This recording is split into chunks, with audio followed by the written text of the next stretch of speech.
Okay, this is my video for EDME369 Assessment 2, the Prop Box. This video will focus on number sentences with unknowns for a Stage 2 to 3 class. Before showing you the resources for the Prop Box, I will go through the 5 elements that the resources have been chosen by. Concrete Pictorial Abstract, also known as the CPA framework, technology, syllabus, which includes the content and working mathematically strand, the 3 circles, which includes student, pedagogy, and content, and finally, assessment. Concrete refers to concrete objects that can be manipulated to help work out a problem. It allows students to visually and kinesthetically solve problems through the manipulation of objects. Concrete tasks are used when introducing the students to an idea or skill by acting it out with real objects. Pictorial refers to allowing students to draw pictures of concrete objects to help solve problems. These can be anything from circles to cows. Finally, abstract allows the teacher to model the concept and allows the students to complete it. This approach is known as doing maths in your head. Technology, also known as ICT, plays a huge role in teaching.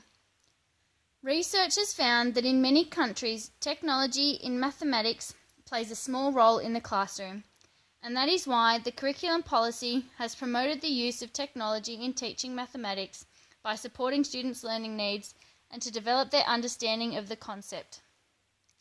ICT has also been embedded into the National Professional Standards and therefore is mandatory for teachers to use in the classroom.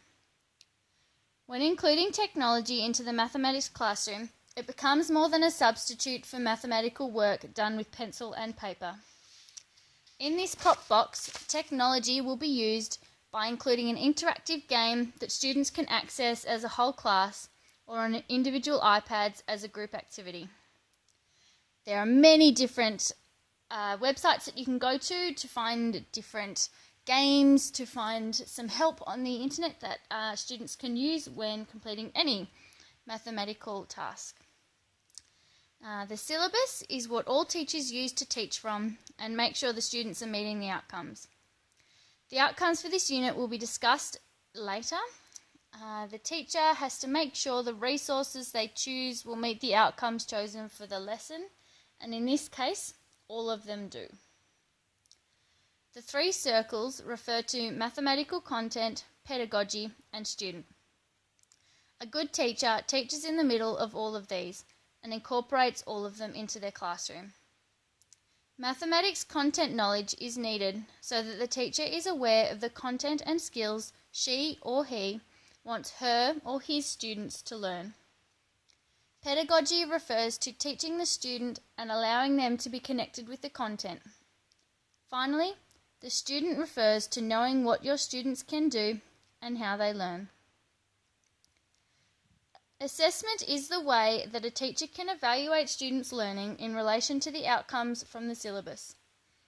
There are a variety of ways that a teacher can assess students, from informal ways such as observation to more formal ways such as exams or assessments. For this topic, using the New South Wales syllabus, the working mathematical strand would be MA2-3WM, which is selects and uses appropriate mental or written strategies or technology to solve problems. The outcomes for Stage 2 are to use equivalent number sentences involving addition and subtraction to find unknown quantities, and solve word problems by using number sentences involving multiplication or division where there is no remainder. And for Stage 3, the students will use equivalent number sentences involving multiplication and division to find unknown quantities. The pedagogical approach to the way this lesson is to be taught is a mix of discovery learning and cooperative learning. Discovery learning refers to having teacher-constructed learning activities that allow students to build knowledge for themselves and develop their own concepts and relationships. This will happen by questioning, solving problems, and by physically manipulating objects. Cooperative learning is where students work in a group and all work towards the same learning goal. This will happen when having group rotations of some activities. Knowing the students and how they learn will determine which path you will take when teaching them. As I don't have a set class in mind for this, I will include hands-on tasks, visual tasks, and auditory tasks. This means that this prop box can be used in any classroom as it involves every way that students learn. These will include the use of technology, concrete objects, and worksheets. Okay, the first resource in this prop box is a hundreds chart. This chart can be used to work out number sentences with unknowns. The students would be given a blank copy of the hundreds chart, as shown. They would then colour in two numbers. The students would then have to design a number sentence out of these. For example, if I coloured in 1 and 10, my number sentence could be 1 plus blank equals 10. The students would then have to work the blank or unknown out. Students could make this more difficult by choosing larger numbers or by using different mathematical operations, for example, minus, times, or divided by. Students are using concrete, pictorial, and abstract framework by colouring in the numbers, concrete, by writing the number sentence, pictorial, by working it out in their head, abstract. Okay, the second resource is a book.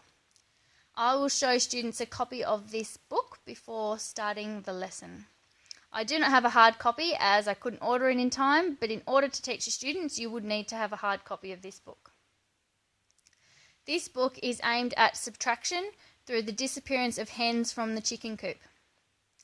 I would read this book to students, allowing them to predict what would happen. I would then choose some pages and ask the questions of the students, such as how many chickens were in the coop to start with?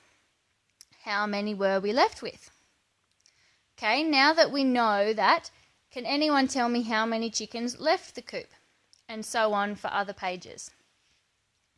If the students are struggling with this concept by working it out in their head, I would get them to act out the book. For example, I would have 10 students in a coop at the start. I would then skip to the end and only have 7 left. Would then ask the rest of the class how many chickens left the coop. And hopefully they would be able to answer that, how many chickens left the coop. I would then move on to writing out the number sentence in words. For example, there were 10 happy hens at the beginning. Blank left the coop and we were left with 7 happy hens. I would then change that sentence so that they would be using the subtraction, plus, multiplication, mathematical signs. I would then have the students do this for the rest of the book.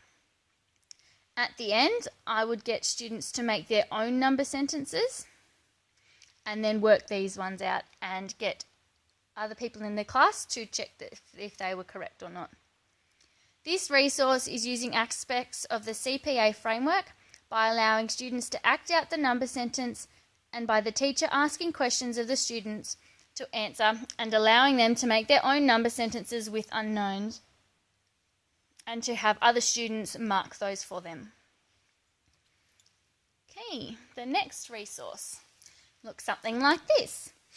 So I would have a series of number sentences with unknowns on the board, and the students would have to make these out of concrete MAB blocks, as shown on the right-hand side of the screen. Firstly, they would read the number sentence on the board. For example, 4 plus blank equals 7. The students would have to work out what the blank is. So a way they could do this is to make the number 4 out of the MAB blocks and put that in one group. They would then make the number 7 out of the MAB blocks and put that in another group.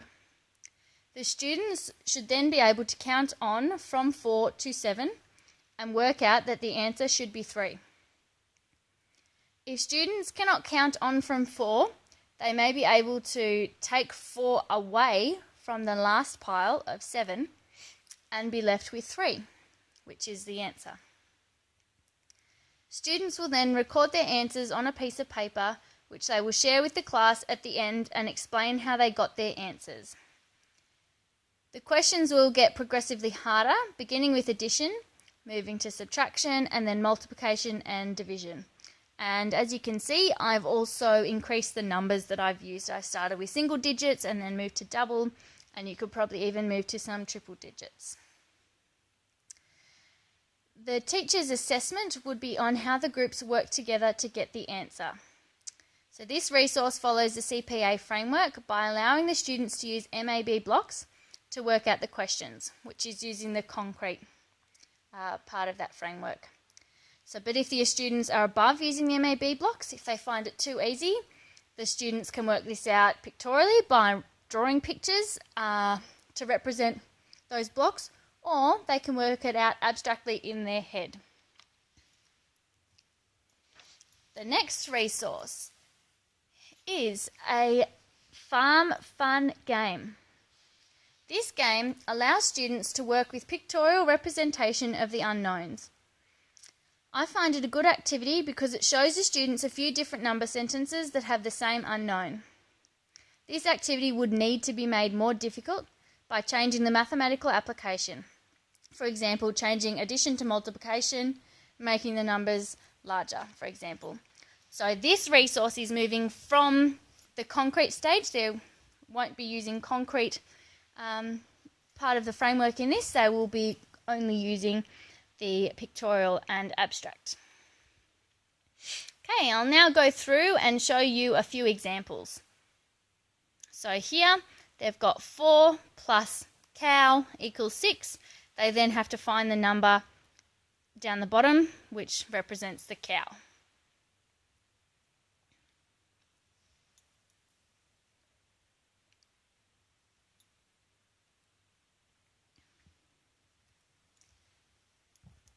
Okay. The next resource is an interactive game that students can access as a class on the interactive smartboard or on individual iPads. This resource uses the CPA framework as it allows students to see the objects and move them using the computer and making the number sentences and then working them out. And obviously, this resource uses a lot of technology. Okay, finally, the students would move to an abstract activity that would enable them to use all of the knowledge from the previous activities to answer the questions on the worksheet. And as you can see in some of these, there are a couple of unknowns which students have to fill in. Students would have to work through this individually, and this would form part of a formal assessment for the teacher. The teacher would be able to easily identify the students that have grasped the concept and the students that need more support. Assessments will take place throughout the lesson sequence. The teacher would informally assess the students' answers to questions, ability to complete the tasks and get them correct. Observation of the students' ability will also take place. The final resource is a worksheet that the teacher will formally mark to check if the students have met the outcomes. So I hope all of these resources will help you successfully teach number sentences with unknowns. Thank you.